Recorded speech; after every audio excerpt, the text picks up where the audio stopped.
अपन alkyl मूलक के बारे में और उसके बाद में कुछ और जैसे एल्किनिल मूलक है, एल्काइनिल मूलक है, फेनिल मूलक है, इनके बारे में भी कल बात कर रहे थे। वहीं से अपन एक बार शुरू कर लेते हैं, क्योंकि जैसा मैंने आपको बताया कि पहले दिन जो पढ़ाते हैं वो दूसरे दिन थोड़ा उसका रिवीजन होना बहुत जरूरी है।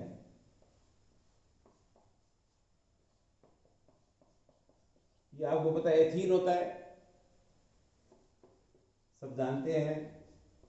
इसका मैंने मूलक कल बताया, इस मूलक को एथिनिल या फिर जो सबसे प्रचलित नाम इसका है और बहुत ज्यादा आपको जो याद रखना हो क्या है, vinyl. CH2 double bond CH vinyl होगा। क्या होगा? वाइनिल। इसी तरह से 3 कार्बन है, ये प्रोपीन, सब जानते हैं आप लोग, जानते हैं ना 3 कार्बन वाला इन आ गया, इसलिए प्रोपीन है। इसका एक मूलक बताया था मैंने,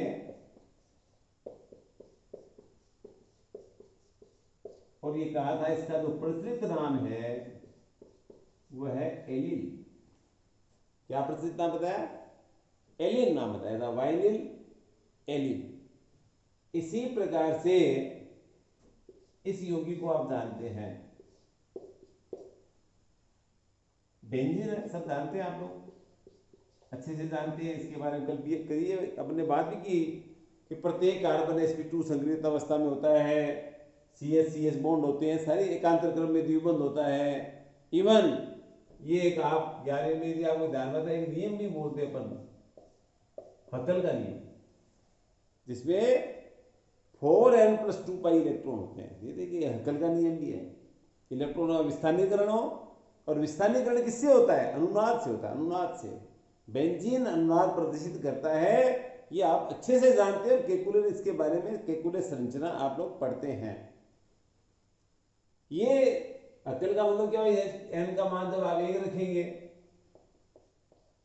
तो इसमें ये आगे 6 पाई इलेक्ट्रॉन, जैसे मैंने कहा 3 द्विबंध है तो इसमें 6 पाई इलेक्ट्रॉन होते हैं। अनुनाद प्रदर्शित करता है, एरोमेटिक यौगिक है, एरोमेटिसिटी गुण प्रदर्शित करता है, विशेष गंध वाले यौगिक होते हैं, इसलिए एरोमेटिक यौगिक हैं। इससे यदि अपन एक हाइड्रोजन हटा दें तो इसको हम बोलेंगे फेनिल। क्या कह देंगे? फेनिल।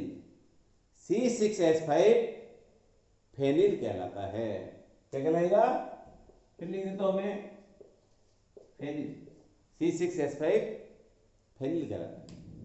इसी तरह से टॉलुइन के बारे में बताया था। टॉलुइन क्या होती है? जिसमें बेंजीन वलय पर CH3 समूह जुड़ा हुआ होता है। इसको कई जगह आप पढ़ेंगे आगे, एरेल्किल भी बोलते हैं। एरेल्किल, एरेल्किल समूह होता है जिसमें एल्किल हो और एरिल हो। ये एरिल होता है। बेंजीन वाले क्या होते हैं? जितने भी बेंजीन समूह युक्त यौगिक होते हैं वो एरिल, जैसे ये फेनिल बना थी, एरिल समूह, एरिल बोलते इसको, एरेल्किल। ये यौगिक हो गया टॉलुइन, जिसको आप मेथिल बेंजीन भी कह सकते हैं। क्या कह सकते हैं? Methyl benzene. इससे यदि अपन ने एक H हटा दिया, ये हटा रहा हूं मैं यहां से, तो इसको अपन बोलेंगे बेंजिल। ये कहलाएगा बेंजिल समूह, जिसमें CH3 से एक H हटा दिया यहां से। क्या समूह होगा? बेंजिल। और यहां यदि अपन 2 हटा दें, ऐसे लिखने का मतलब होता है, देखो यहां 3 थे, या एक H कम किया, बेंजिल हुआ। अब ऐसे 2 हटा रहा हूं, 2 हटा रहा हूं, ये जो आपको लगता होगा कि गुरुजी चिंती हो सके बांट दियो, या ग्रेटर देन का निशान क्या लगा दिया, ग्रेटर देन नहीं है, इसका मतलब हुआ ये 2 H हटे, उसके स्थान पर कोई ना कोई परमाणु या समूह यहां जुड़ सकता है और ये कहलाता है व्यंजन। क्या कहलाएगा? व्यंजन। 3 हो जाए, 3 हट गए तो ये कहलाएगा बेंजो। इसके बारे में मेरे कल प्रश्न होता है आप लोगों को। फेनिल पहले लिख दिया मैंने, टोलुइन से H निकला बेंजिन, 2 H निकल गए बेंजन, 3 निकल गए बेंजो। ये आपको ध्यान में होना चाहिए। अब देखिए, कल एक क्वेश्चन पूछा गया मेरे से कि सर जब हम आईपीसी नाम लिखते हैं हाइड्रोकार्बनों का या उनके विपणों का, तो कुछ समूह जो आप लोगों आपने बताए जिसमें सेकेंडरी, टर्सरी ये शब्द आते हैं, द्वितीयक तृतीयक के लिए आते हैं। आपको पता है कार्बन परमाणु के प्रकार 4 होते हैं ना, प्राथमिक, द्वितीय, तृतीय, चतुष्क। और उसमें चतुष्क वाला तो आएगा नहीं, क्योंकि 4 समूह पहले ही कार्बन जुड़ गए तो कोई स्वेदन मुक्ति नहीं है, तो उसकी बात खत्म। या तो नॉर्मल वाला आएगा या आइसो सेकेंडरी या टर्सरी वाला। नॉर्मल को भी अपन उसमें लेते हैं, लेकिन प्राथमिक, द्वितीय, तृतीय, चतुष्क में से जब द्वितीय और तृतीय की बात ज्यादातर आती है कि यौगिकों में, तो आप ध्यान रखिए। जैसे अब कहाँ आता है, कई लड़के सोचते होंगे कि ये सेकेंडरी टर्सरी कहाँ से, ये जो आप लोग खुद ही बोलते हैं द्वितीय ब्यूटिल समूह बोलते हैं। ब्यूटिल के मैंने 4 बताए, नॉर्मल ब्यूटिल, आइसो ब्यूटिल, ध्यान है क्या, द्वितीय ब्यूटिल और तृतीय ब्यूटिल। Yes, very good, 4। ये क्या है? द्वितीय कार्बन से हटा हुआ है, द्वितीय ब्यूटिल बोलते हैं। इसको अपन ऐसे भी लिख देते हैं सेकेंडरी ब्यूटिल। अब सेकेंडरी ब्यूटिल है SEC, ये सेक थीटा वाला नहीं है, ये सेकेंडरी वाला है, द्वितीय वाला है। तृतीय हो तो मान लीजिए कोई ये लिख दे,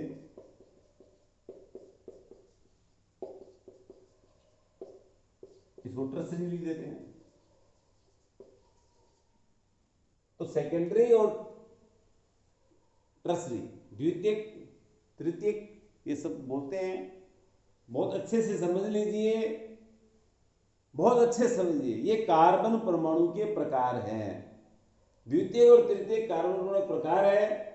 जब भी हम नाम लिखेंगे तो सेकेंडरी का S नहीं देखना है, टर्सरी का T नहीं देखना है, सेकेंडरी और टर्सरी का S और T नहीं देखना है। यानी जब नाम लिखेंगे तो आप अंग्रेजी वर्णमाला से लिखेंगे, B हो जाएगा। इसमें क्या हो जाएगा?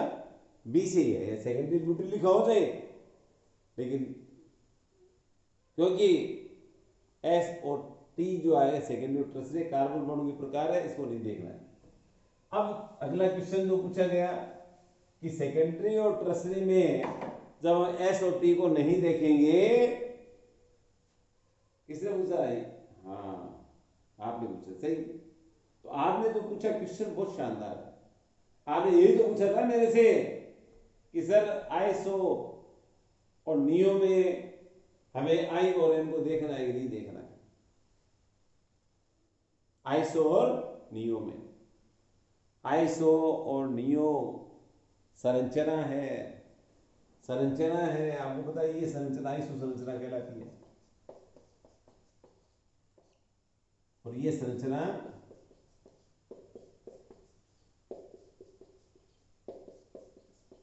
नियो संरचना कहलाती है। आइसो और नियो में, शंकरलाल सही क्वेश्चन था, अच्छा क्वेश्चन है। सेकंड, इसमें आइसो और नियो में I और N को देखना है। जैसे ये है, मान लीजिए आइसोप्रोपिल है, ये आइसोप्रोपिल संरचना है। तो आइसोप्रोपिल संरचना है, तो जब ये प्रतिस्थापी के रूप में हो तो नाम लिखते समय अंग्रेजी वर्णमाला का I देखना है, P नहीं देखना वहां। ये नियोपेंटिल है, नियोपेंटिल। पी नहीं देखना है, एन देखना है। इसका अर्थ हुआ सेकेंडरी और टर्सरी में एस और टी को नहीं देखना है, लेकिन आइसो और नियो फिर याद कर लो, आइसो और नियो में आई और एन को अंग्रेजी वर्णमाला में शामिल करते हुए यौगिका ना लिखना है। यदि आपके क्लियर हो गए ठीक है, नहीं हुई तो मैं एक उदाहरण लेकर आपको उसको थोड़ा और बता सकता हूँ, समझ सकते हैं आप। कि जैसे मैं एक यौगिक लिख रहा हूँ,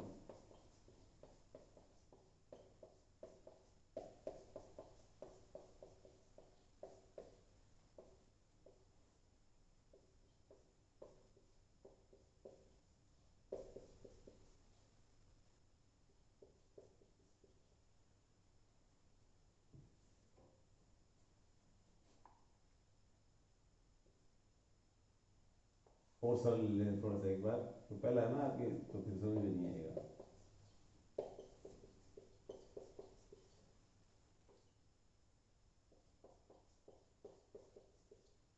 एक दो तीन चार पाँच छः सात,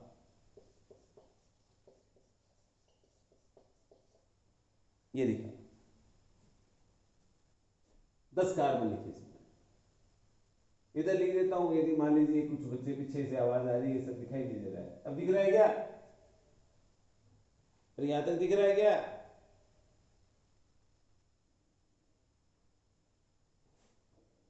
पीछे से आ रही नहीं दिख रहा है। अब दिख रहा है क्या? अरे तुम्हें कुछ दिखता है, कोई और दिक्कत है? अब दिख रहा है। चलिए अब आपको दिख गया, कोई बात नहीं, तो इधर बढ़ाए थे, इधर तो दिखता है आपको।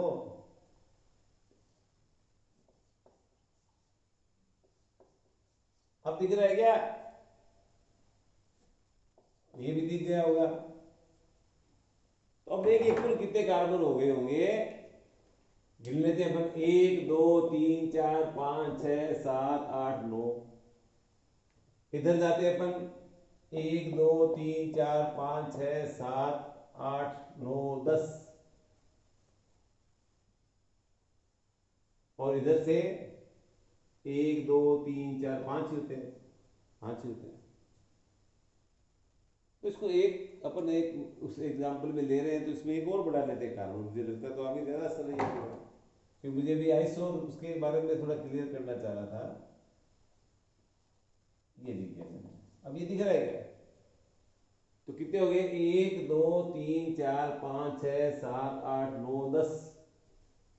और ये आ गया 1 2 3 4 5 6 7 8 9 10 11 12। फिर कम कर ले अपन, चलिए यहीं तक करते हैं एक बार, छोड़ो इसको, एक सरल उदाहरण से ही कर रहे हैं अपन। तो ये आ गया 1 2 3 4 5 6 7 8। और ये आ गया 1 2 3 4 5 6 7 8 9 10। इधर जाते थे 1 2 3 4 5 6 7 8 तक, तो उधर भी जाते हैं। इसका मतलब 10 वाली लंबी है, 10 वाली लंबी है, तो अंकन किधर से करें? यदि अपन इधर से अंकन करेंगे 1 2 3 4 5 6 7,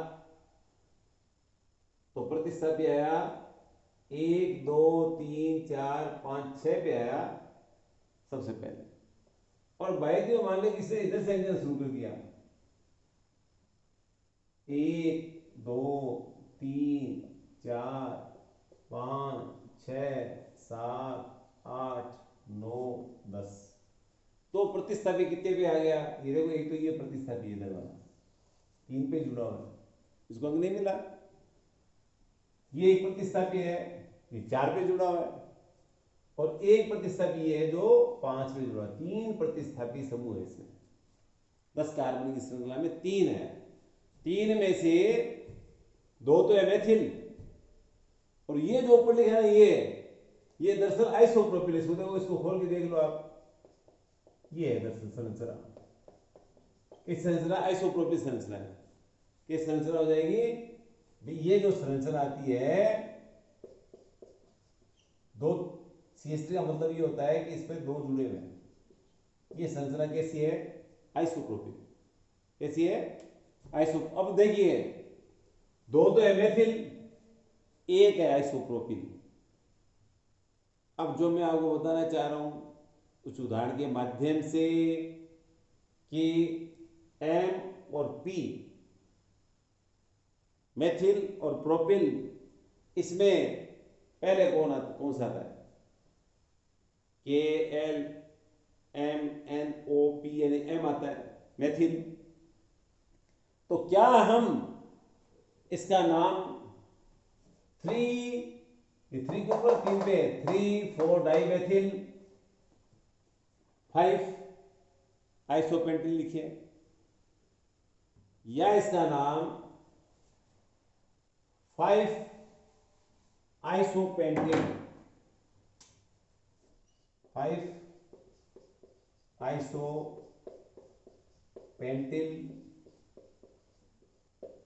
3,4 डाइमेथिल देखिए, लिखिए। तो सही नाम इसका ये हो गया। क्यों होगा? मतलब मेथिल पहले आता ना एम, लेकिन अभी जो मैंने नियम बताया कि आइसो और नियो में पहले अक्षर पर ध्यान देने का, आई पहले आ रहा है, एम से पहले क्या आ रहा है? आई। इसलिए श्रृंखला का चयन करने के बाद जब हमने नाम लिखा तो नाम क्या लिखा? 5 आइसोपेंटिल 3,4 डाइमेथिल। देखिए, ये बहुत ध्यान से देख लेना। आप इतना समझ लीजिए, आइसो को हम वरीयता देंगे, पेंटिल ब्यूटिल कुछ भी है, आइसो न्यू है तो उसका नाम आई और एन के आधार पे आपको देना है। आजकल एक जो कई बार कई बच्चों को कंफ्यूजन होता है कि जैसे मान लीजिए एक योगी लिखा मैंने,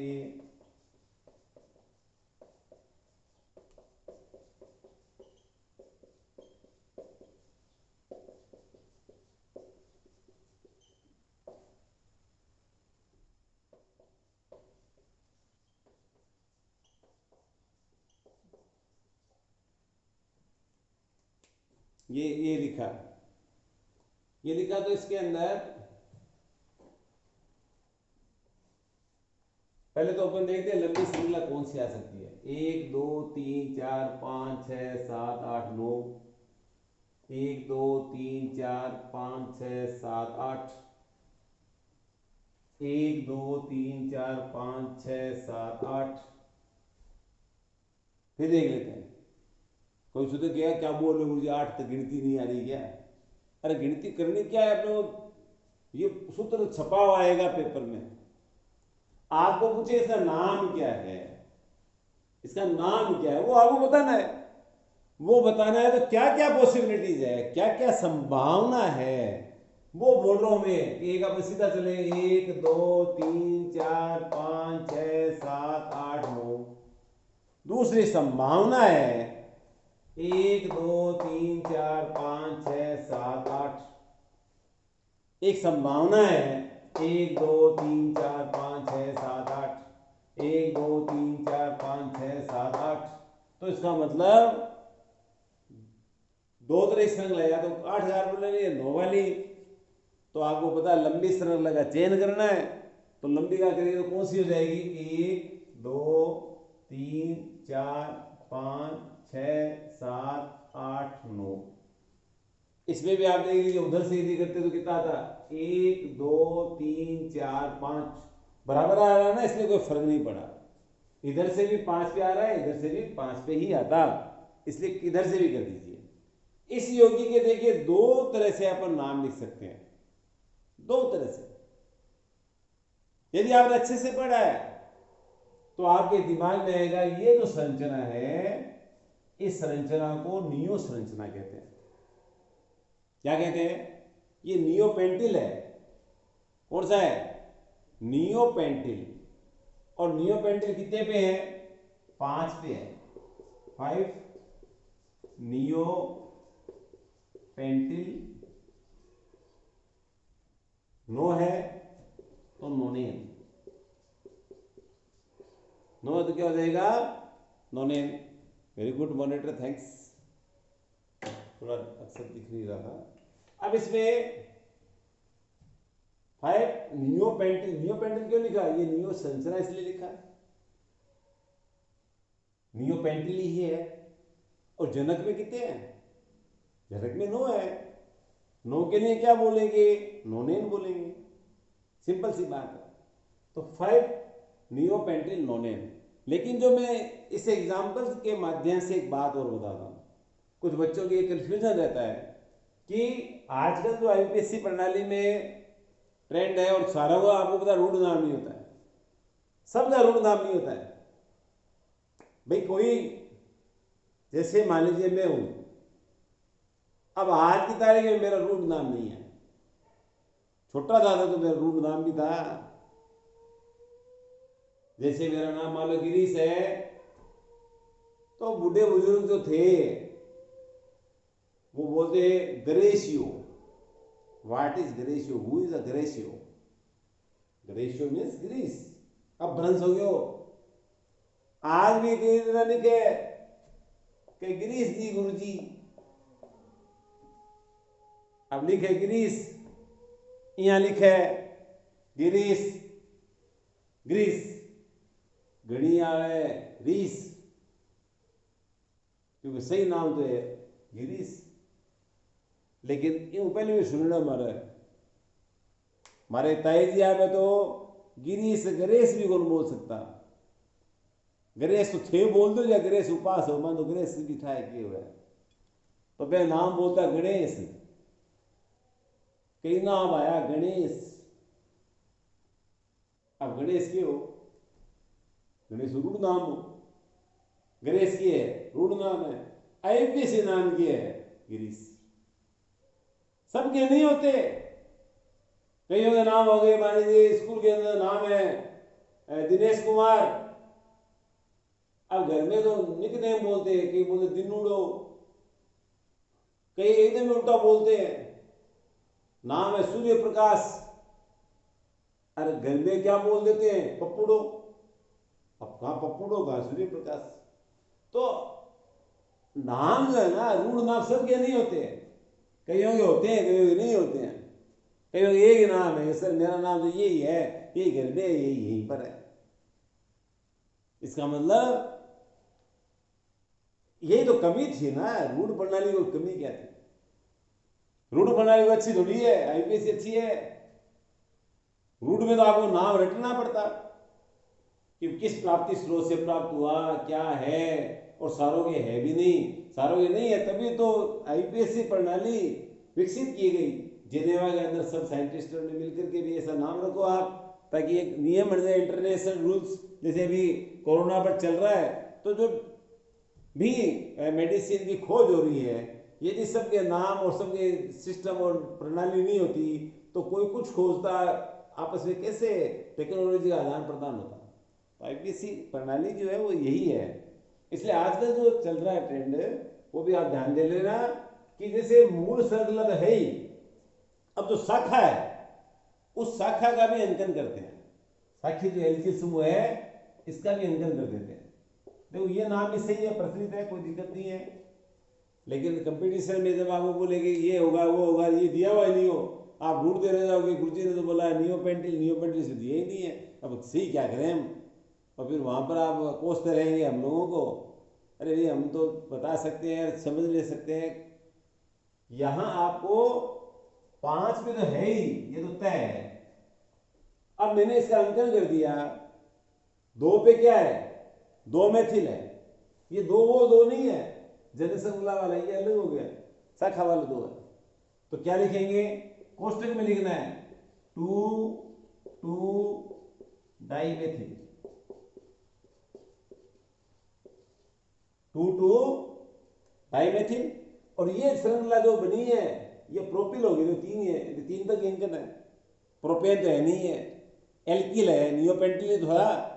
नियोपेंटिल को एक तरह से हम बोल सकते हैं 2,2 डाइमेथिल प्रोपिल, 2,2 ये 2,2 डाइमेथिल, और ये 3 वाले क्या हो गई प्रोपिल। और फिर जनक श्रृंखला आपकी है ही, इन्होंने या ये कह सकते हैं कि जो रूट नाम था नियोपेंटिल का, उसको आईपीसी में कन्वर्ट किया है अंकन करके। इधर से अंकन करना है जिधर से ये जुड़ा हुआ है वहीं से, और फिर देखना है कि किस स्थिति पर कोई और प्रतिस्थापी जुड़े हुए हैं क्या। तो हो गया 2 पे 2 जुड़े हुए मेथिल, 2 डाई मेथिल, आगे 3 किए इसलिए प्रोपिल, और जनक चूंकि 9 कार्बन नोनेन, इसको समझ लिया। 5 नियोपेंटिल नोनेन या 5 डाई मेथिल प्रोपिल नोनेन, इस तरह से भी आजकल अंकन करते हैं, इस पर भी आप विशेष ध्यान दें।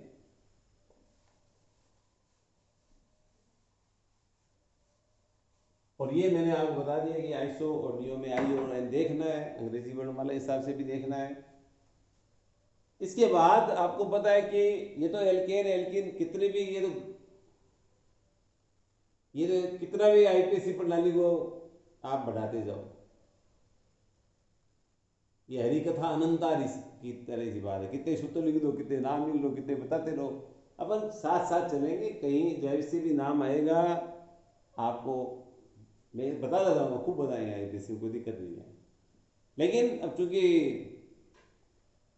ये बड़ा टॉपिक होता है, इसको शॉर्ट करने के लिए भी आपको दिमाग में इतनी बात आनी चाहिए कि भाई आपको कितना आ रहा है कितना नहीं आ रहा है। आप सीधे फ्रेश 11वीं होते तो पढ़ने का अलग आनंद आता। आप चूँकि 12वीं में, इसलिए थोड़ा मेरे भी कन्फ्यूजन रहता है कितना बताएं कितना नहीं बताएं, कुछ चीज़ छूट भी सकती है, तो आप उसके उसको पूरा करें।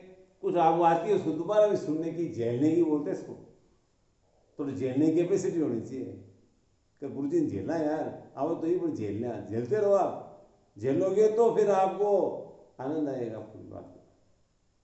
रिवीजन हो रही है ये, मान लीजिए मैं कह रहा हूँ आपको, तो सपोज कि ये यौगिक आ गया,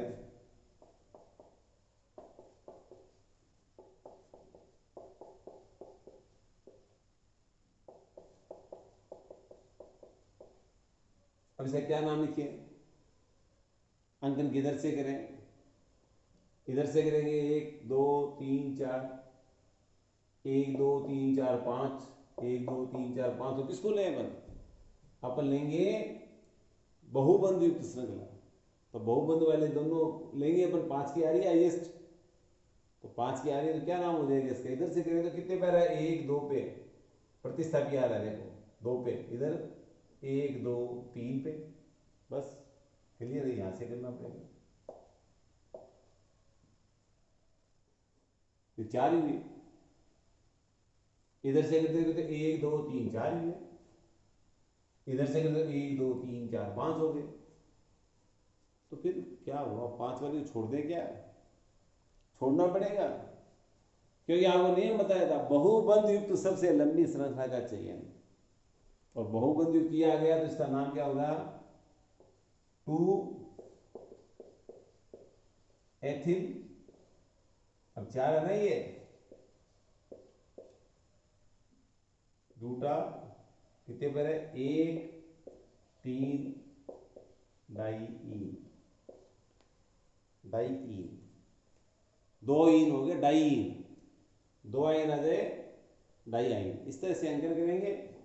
लेकिन आपको पता है कि एक शब्द आता है, बहुत इंपॉर्टेंट शब्द है आप लोगों के लिए, क्रियात्मक समूह है।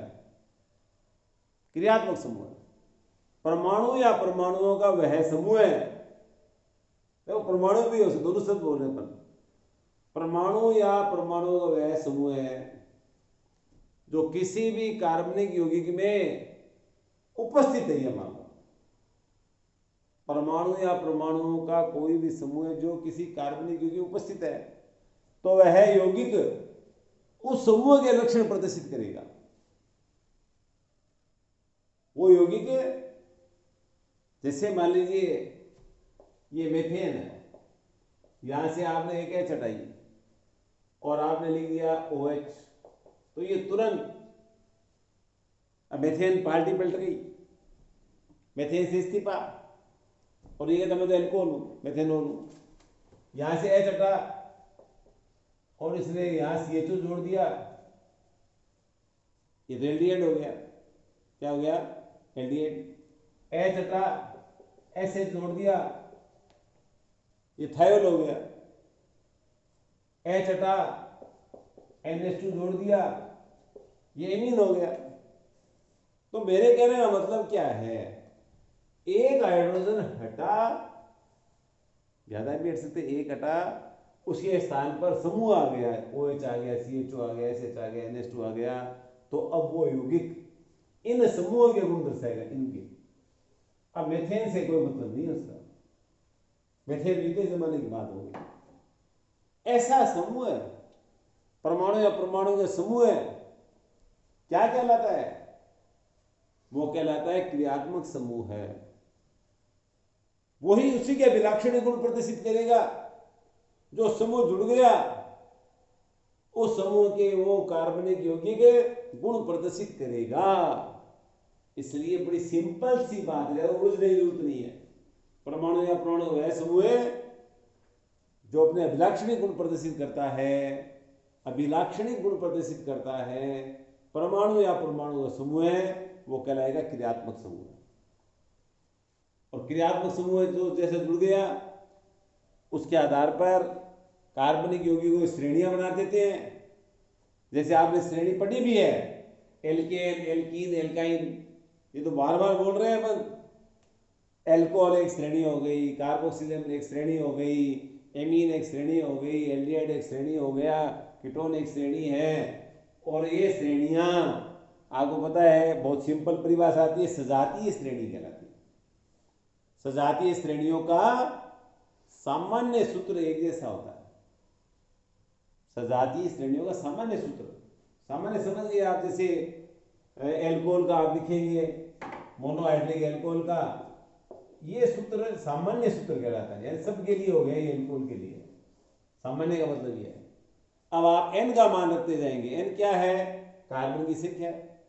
n रखोगे h बदल जाएगा, 1 रखा या 3 आ गए, 2 रखा 5 आ गए, 3 रखा 7 आ गए, 4 रखा 9 आ गए, और बदलते बदलते 9 बदलता जाएगा। रील घूम रही है फिल्मों में जैसी।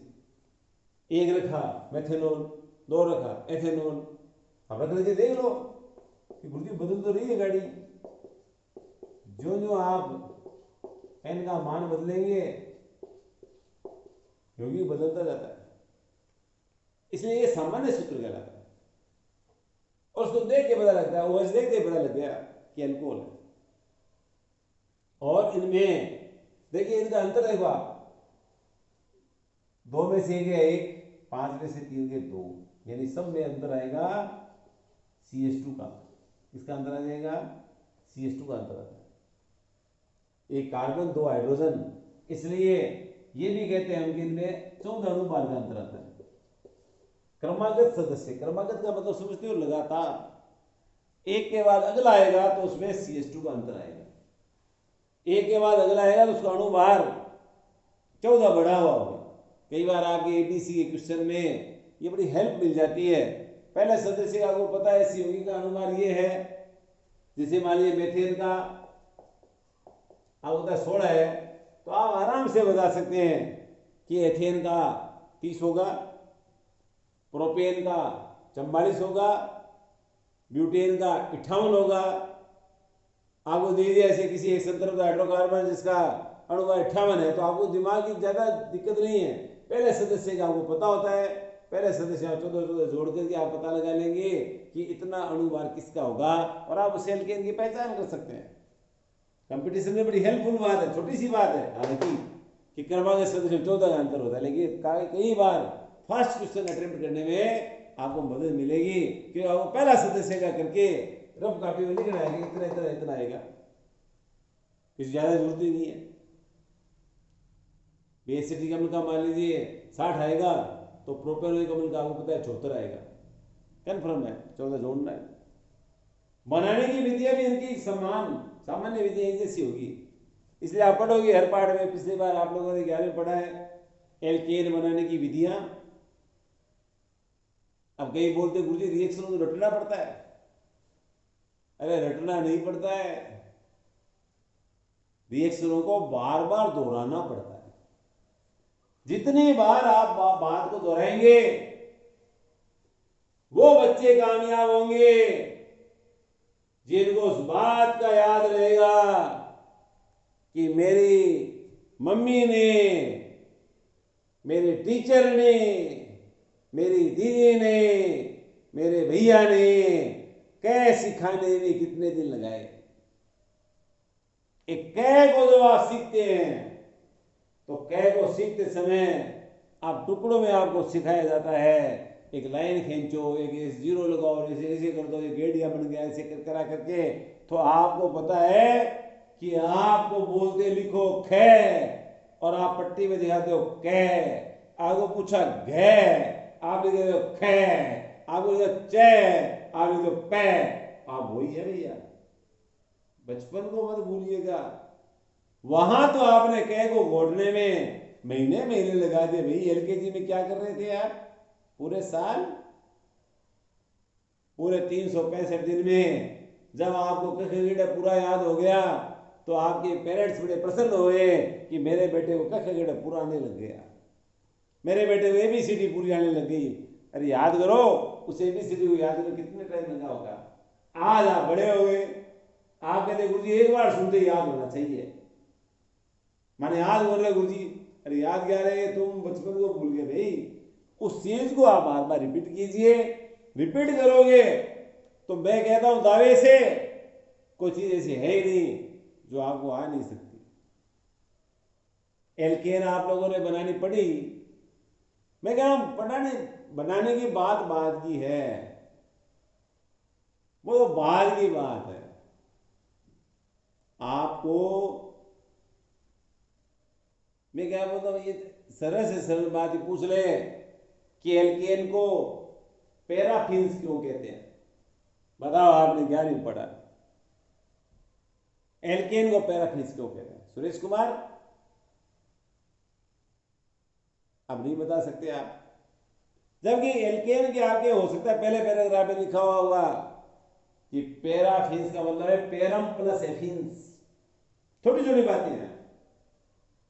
अरे जब कंपटीशन में आपको पूछा जाएगा एक पैराफिन, अब आप पैराफिन का आपने सुना ही नहीं, हमने तो कम क्रियाशील यौगिक है, पैरम प्लस एफिन्स, कम क्रियाशील यौगिक। एल्किन को ओलिफिन कहते हैं, तेली पदार्थ बनाने के कारण से।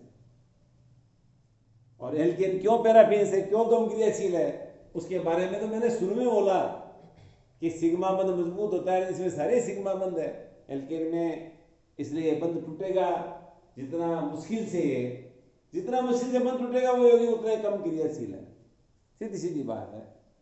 इसलिए एल्केन को पैराफिन्स कहते हैं। यहाँ ये नहीं आ रहा है। फिर आप कहोगे सर हमें तो बुट से विक्रिया याद नहीं है, हमें तो याद ही नहीं है कि नार विक्रम जल से क्रिया करने में एल्केन बनता है। सर कैसे याद होता है कि कार्बोक्सिलेन के सोडियम लवण की सोडा लाइम से क्रिया करने पर एक कम कार्बन की एल्केन बनती है, कार्बोक्सिलीकरण कहलाती है। सर हमें कैसे याद होगा, पॉली विद्युत अपघटन विधि में कार्बोक्सिल के सोडियम या पोटेशियम लवण का विद्युत अपघटन किया जाता है। अरे याद तो होता है, दोहराने से होता है। अब मैं 3 दिन से एल्केन एल्किन एल्केन बता रहा हूं और वो शॉर्ट में बता रहा हूं, तो हो सकता है कुछ आपको दिमाग में पहले आ रहा होगा, बहुत अच्छी बात है, और उसमें विस्तार। यही बात मैं यहां कह रहा हूं कि क्रियात्मक समूह सबको पता है, लेकिन जब हम लोग कई बार क्लास में परिभाषा पूछते हैं तो बच्चे अटक जाते हैं।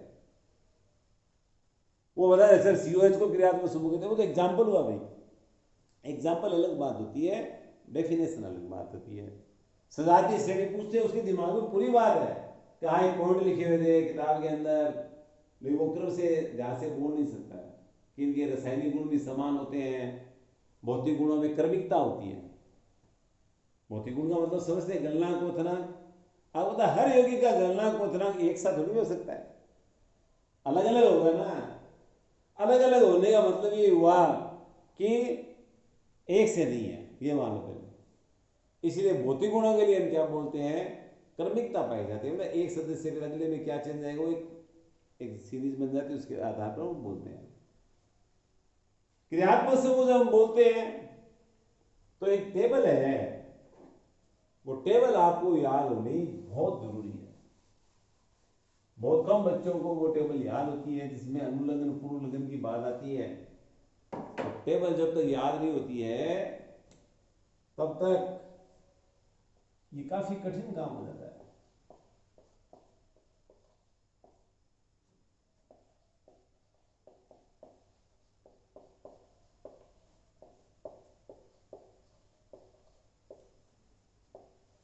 और वो क्रम से याद होनी चाहिए।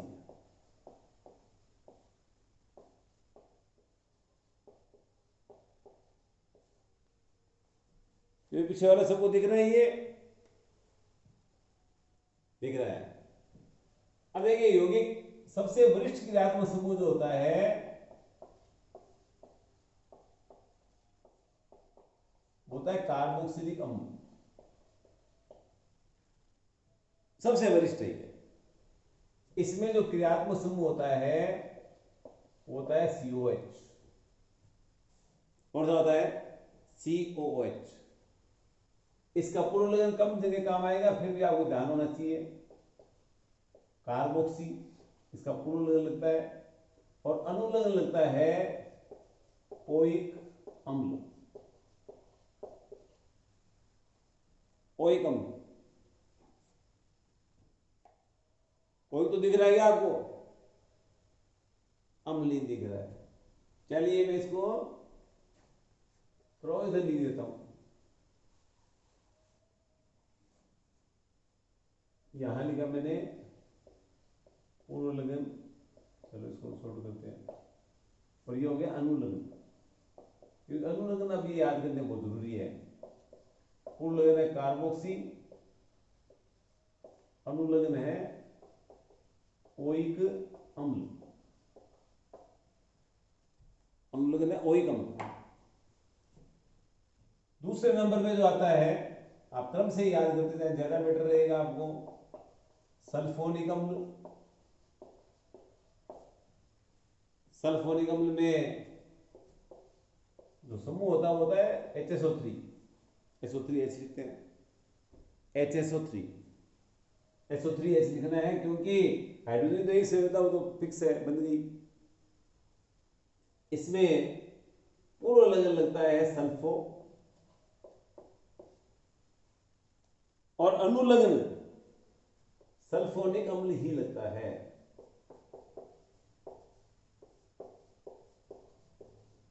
अनुलग्न सल्फोनिक अम्ल ही लगेगा। सल्फोनिक अम्ल, ये दूसरा है। तीसरा जो आता है वो आता है एसिड एनहाइड्राइड।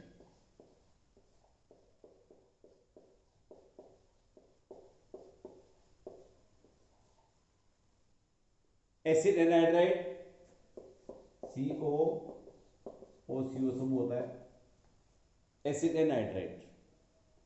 और एसिड एनहाइड्राइड का पूर्ण लगन सामान्यतः नहीं प्रयुक्त किया जाता है, इसलिए डैश लगा दिया मैंने। अनुलग्न जो है वो ओइक एनहाइड्राइड।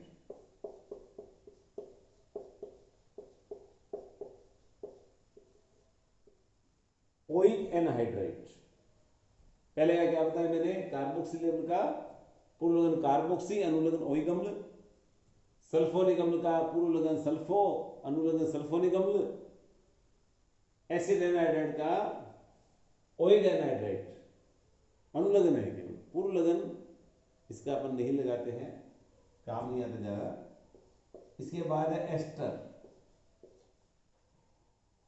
एस्टर जो होता है COOR, एस्टर COOR। एस्टर में देखिए दो समूह इसमें दरअसल, CO इस समूह में बोलते कार्बोनिल, OR एक दिन मैंने बताया था इथर के लिए आता है एल्कोक्सी समूह। OH नहीं होता है, ये हाइड्रोक्सी होता है। 3 पर देखो, गौर करो आप, इनको अलग से याद करना। कार्बोनिल, कार्बोनिल क्या बताया मैंने? कार्बोनिल दिख रहा है आप लोगों को? ये है कार्बोनिल, अब दिख रहा है क्या? क्या बोलते इसको? कार्बोनिल।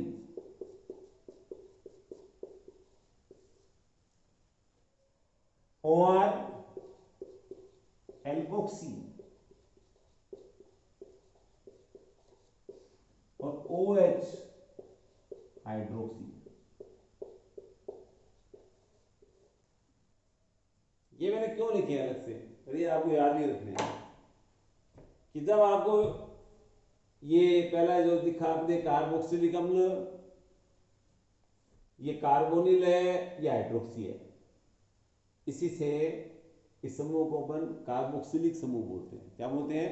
कार्बोक्सिलिक। और यहां पर ये एल्कोक्सी ओआर, ओआर क्या है?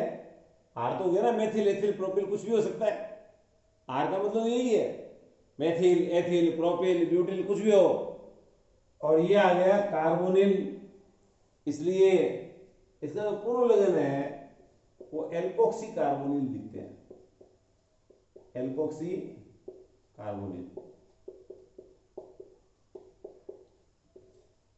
Alkoxy carbonyl. और इसमें एस्टर के लिए बोल रहे हैं अपन, इसमें जो अनुलग्न लगेगा इसको अपन पढ़ेंगे तो और ज्यादा एग्जाम्पल से करेंगे तो आएगा। ऐसे टुकड़ों में लिखते हैं एल्किल ओएट, एल्किल ओएट। कब एल्किल कहां लगेगा, ओएट कहां लगेगा, इसके बारे में भी करेंगे। पहला कौन सा हुआ? कार्बोक्सिलिक अम्ल। दूसरा हो गया सल्फोनिक अम्ल। तीसरा हो गया एसिड एनहाइड्राइड। चौथा हो गया एस्टर। कौन सा हो गया? एस्टर। पांचवा आएगा एसिड हैलाइड।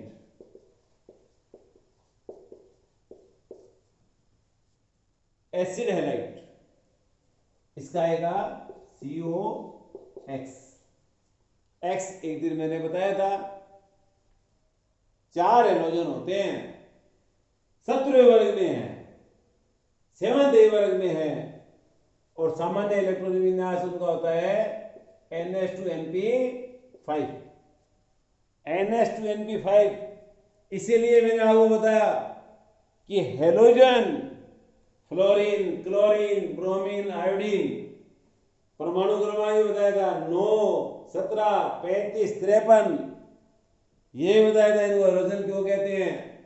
लवण बनाने वाले पदार्थ हैं, ये लवण बनाने वाले पदार्थ। और ये भी बताया था कि इनमें फ्लोरीन सबसे अधिक क्रियाशील होने के कारण से श्वेतांत तत्व कहलाता है।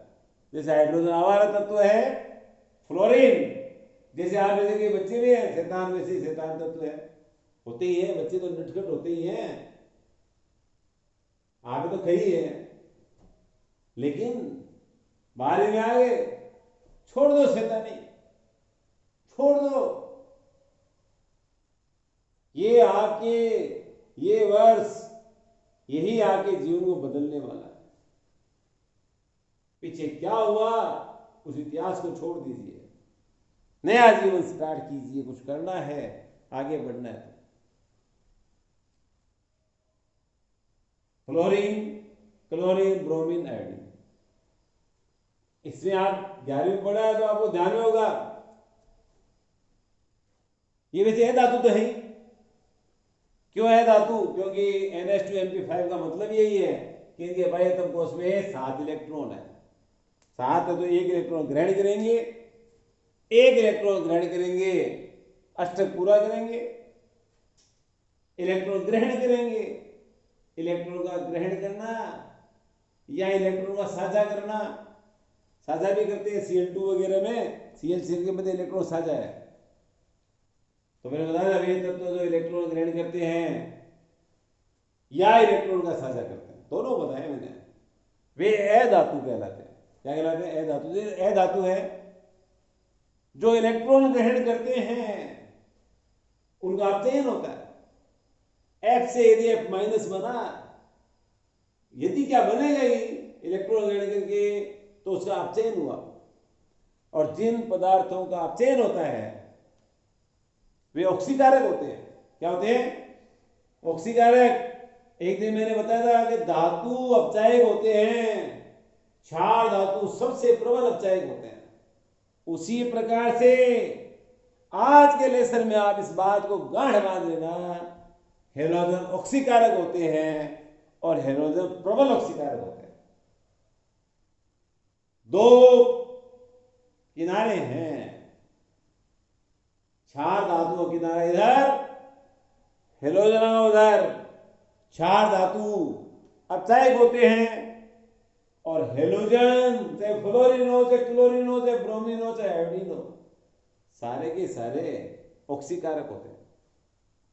और आपको पता है जितने भी तत्व हैं, नाम तो ऑक्सीकरण है तो ऐसा लगता है कि ऑक्सीजन ही सर्वोपरि है, नहीं। सबसे प्रबलतम ऑक्सीकारक, ये रट लो, समझ लो, याद रख लेना, सबसे प्रबलतम ऑक्सीकारक जितने भी तत्व हैं, जितने भी तत्व हैं,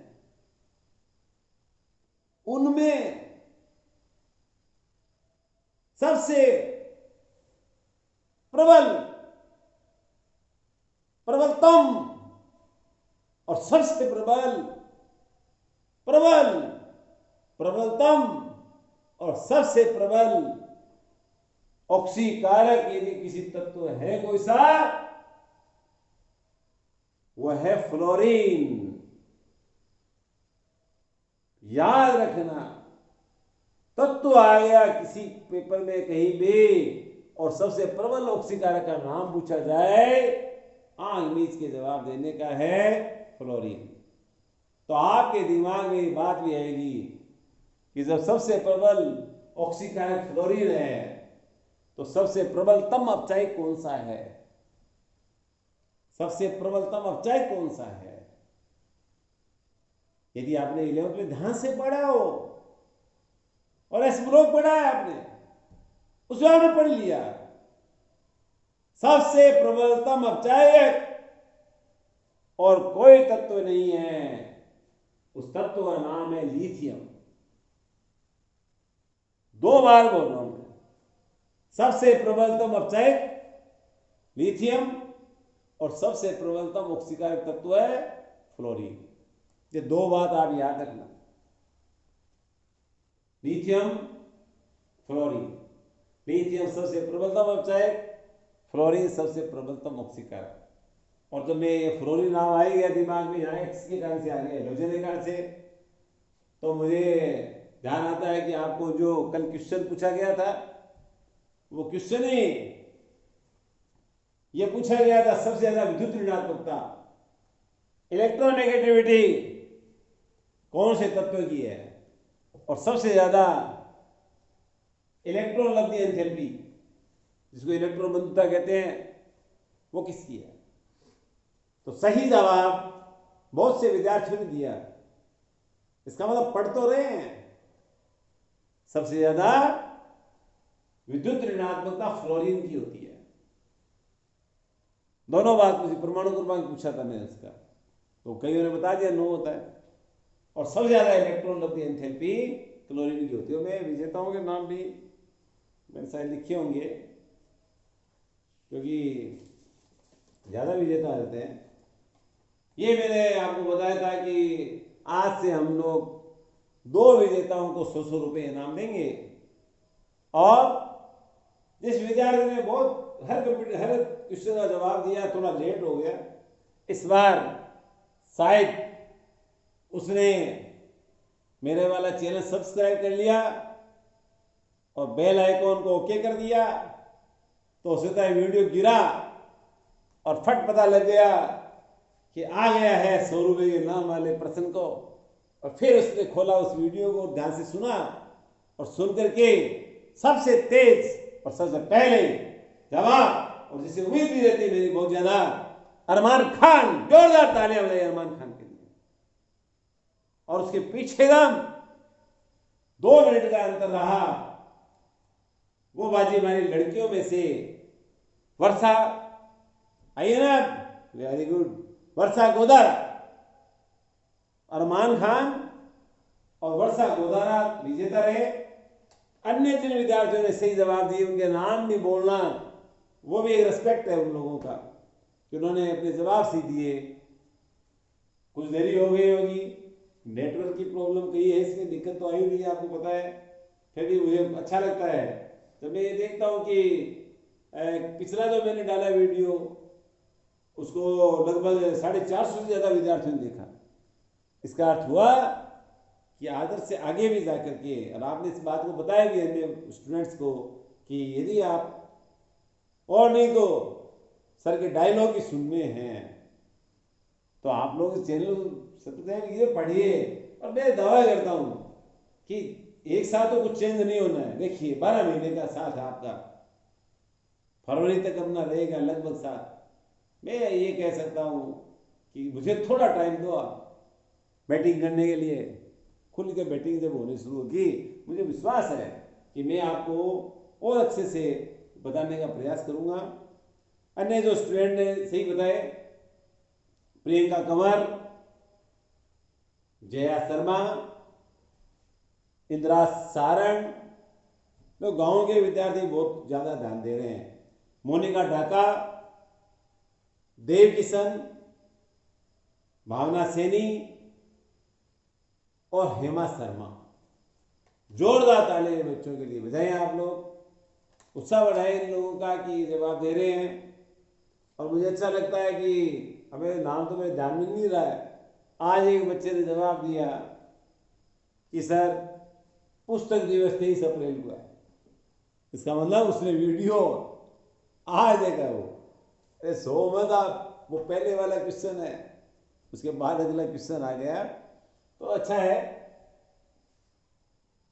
क्वेश्चन तो आपको पूछना ही है, और जो मैंने पिछला पढ़ा है उसी से पूछना चाहता हूं। आप लोगों को मैंने समावि भी बना के बताए थे एक दिन, परसों अगले पिछले वाले भी क्लास में बताया। और उसमें 3 यौगिक C4H8, C4S10, C5H12। देखिए दोबारा से सुन लीजिए, ये क्वेश्चन आज का। C4H8, C4S10 और C5H12। आपको ये तो एल्कीन है, लेकिन साइक्लो एल्केन नहीं जोड़ना है इसमें। हालांकि एल्कीन और साइक्लो एल्केन क्रियात्मक समायोगी होते हैं, ये मैंने बताया। दोनों का एक ही सूत्र होता है CnH2n। फिर भी मैं एल्कीन की ही बात कर रहा हूँ कि आप C4H8 जो ब्यूटीन है उसके कितने समावेशी होंगे, कितने समावेशी होंगे ये बता दो। आपको नाम बता दो तो मैं और ताले बजाऊंगा। अच्छा तो नाम ही लिखो आप कौन कौन से हैं। ये C4H10 ब्यूटेन, C5H12 पेंटेन। आपको इनके समावेशी बताने हैं। संख्या ही बता दो, चलो आप छोटा कर देता हूँ मैं, संख्या बतानी है। जो सही बताएंगे उनको इनाम मिलना है, निश्चित रूप से मिलना है। और मैं ये बात बता रहा था कि सारणी को आपको याद करना। मैं फिर कह रहा हूँ कि जिस क्रम से मैं लिख रहा हूँ उस क्रम को आप याद कीजिए, वो आपको बहुत काम आएगी। क्योंकि 11वीं की किताब में बहुत कम नाम दिए हुए हैं, लेकिन कोई भी कंपटीशन होगा तो नामकरण से संबंधित, नोमेनक्लेचर से संबंधित 2 क्वेश्चन 3 क्वेश्चन आते हैं। और बहुत से बच्चे इस बात में अटकते हैं कि हम कब पूर्व लगन लगाएं, किसके अनुलगन लगाएं। तो 2-3 क्लासों में आपकी सारी स्थिति क्लियर होने की संभावना रहेगी। ये मैं जो कह रहा था एसिड हैलाइड COX, इसको हेलो कार्बोनिल बोल देते हैं। और मैं इसीलिए हेलोजन शब्द आया था मेरे लिए। मैं भी बता रहा था आपको, ये यहाँ लिखा भी है कि ये कार्बोनिल है और ये हेलोजन है, इसलिए हेलो कार्बोनिल इसको बोल देते हैं। कई बार इसको हेलो फार्मिल भी बोलते हैं, हेलो फार्मिल शब्द भी बोलते। चलो इसको अपन और देख लेंगे। अनुलग्न जो इसका है वो लगेगा ऑयल हैलाइड। क्या लगेगा? Oil halide. तो पहला मैंने लिखा कार्बोक्सिल अम्ल, कार्बोक्सी पूर्व लगन, अनुलग्न ओइक अम्ल। सल्फोनिक अम्ल के लिए सल्फो पूर्व लगन, अनुलग्न सल्फोनिक अम्ल। एसिड एनाहाइड्राइड के लिए पूर्व लगन सामान्यतः नहीं लगाते हैं, अनुलग्न ओइक एनाहाइड्राइड। एस्टर के लिए एल्कोक्सी कार्बोनिल और वो एल्किल OH। एसिड एनाहाइड के लिए हेलो कार्बोनिल भी लिखते हैं, हेलो फार्मिल भी लिखते हैं, दोनों लिखते हैं इसके लिए, हेलो फार्मिल भी लिखते हैं। क्योंकि ये फिक्स हो गया ना यहाँ, या फिर आर आएगा जो भी आएगा, तो ये समूह फार्मिल समूह आ गया।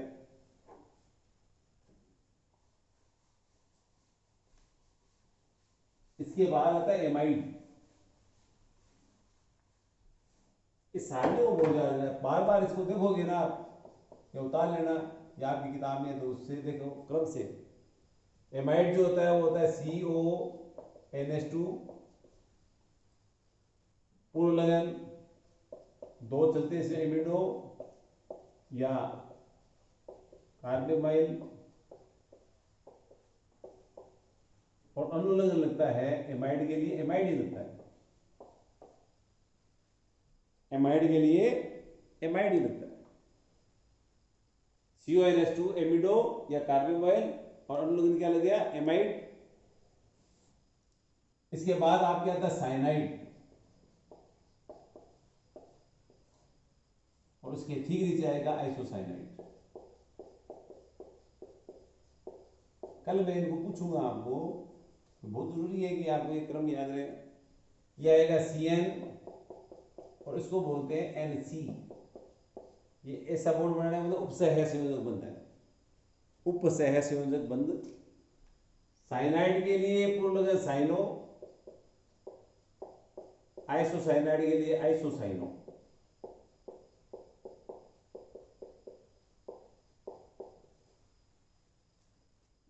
और साइनाइड के लिए अनुलग्न लगेगा नाइट्राइल, इसके लिए आइसो नाइट्राइल। इसको अपन और भी पढ़ेंगे जब नाम लिखते समय। कार्बिल एमिनो समूह भी कहते हैं इसको, क्या बोल देते हैं एनसी को, एनसी को कार्बिल एमिनो समूह भी कहते हैं, कार्बिल एमिनो। तो पहला क्या था, कार्बोक्सिलिक अम्ल, दूसरा था सल्फोनिक अम्ल, तीसरा था एनहाइड्राइड, चौथा था एस्टर, पांचवा था एसिड हैलाइड, छठा था एमाइड, सातवां है आपके साइनाइड, आठवां है आइसोसाइनाइड। इसके बाद आपके आता है एल्डिहाइड, CHO, पूर्ण लगन। इसमें दो होते हैं, कहाँ क्या लगेगा उसको अपन देखेंगे, नाम लिखते से बता देंगे, ऑक्सो या फार्मिल। और अनुलग्न लगेगा एल, अनुलग्न क्या लगेगा, एल। इसके लिए एल्डिहाइड का अनुलग्न एल लगता है। कीटोन,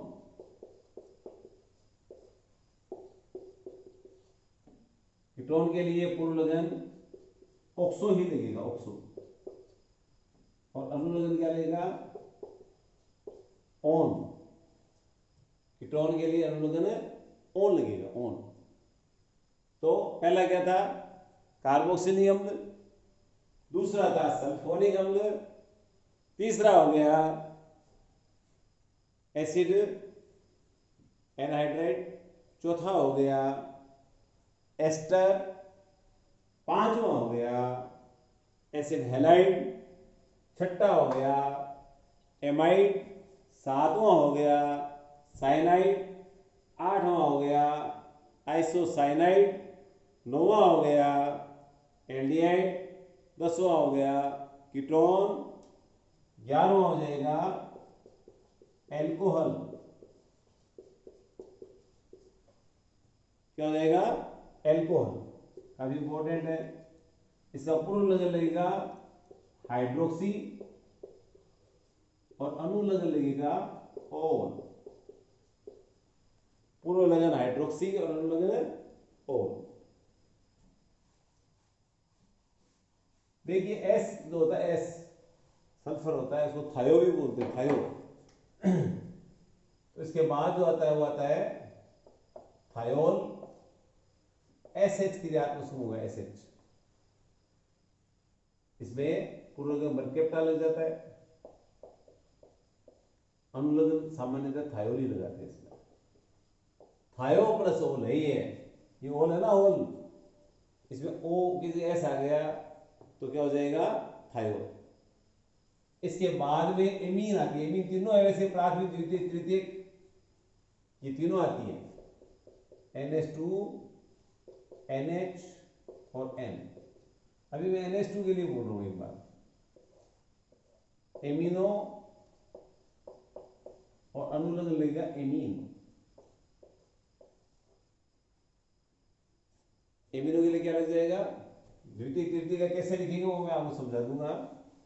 अभी मैं प्राथमिक की बात कर रहा हूं, हालांकि ये तीनों का मैं लिख दिया है। सिर्फ NH2 है, ये प्राथमिक एमीन है, ये द्वितीय एमीन है और ये तृतीय एमीन है। इसके नाम कैसे लिखते हैं इसके बारे में करेंगे। ईथर जो आपको बताया OR, इसका अनुलग्न नहीं लगता है, पुरोलग्न लगता है केवल एल्कोक्सी। क्या लगता है, एल्कोक्सी। और उसके बाद में मैंने आपको बताया था ईन वरिष्ठ होती है, आयन इसके बाद में आता है। यानी तो ये एल्कीन दिया मैंने, इधर लिख दिया, इधर लिख दिया आप एल्कीन एल्काइन।